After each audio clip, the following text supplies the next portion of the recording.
যত মা আইনা দেই আপন ভাইয়ের মতো আদর কি করবে রে খলিফাতুল মুসলিমিন? ও যুবক, ওই মাকে হারাইয়া কই যাইতেছ? ওই মাকে কত কষ্ট দিয়া চোখের পানি ফালাইছো। পায়ে হাত রেখে বলি তাড়াতাড়ি ঘরে যা, মায়ের পা জড়াইয়া দোয়া নেই, উপায় নেই। মারে গিয়া বল, মা আজকে শাহনেয়ামতের মাঠে কত মানুষ মোনাজাতে কাঁদলো, আমার চোখে পানি নাই কেন? আমি গুনাহ করছি মা, তোমারে কত কষ্ট দিয়েছি। মা তুমি আমার মাথায় হাত দিয়ে একটু দোয়া করিয়া দাও।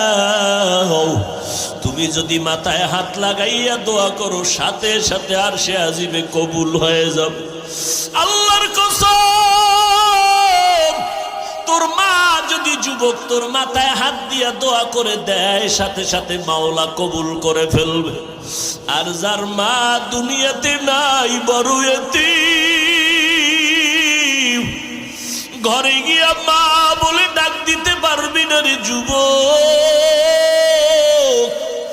ঈদের নামাজ পড়িয়া সবাই বাড়ি বাড়ি আনন্দ করে, একটা যুবকের তাকায় দেখি কবরের কিনারায় কান্না করে। ও যুবক, আজকে আনন্দে এত কেন কাঁদো?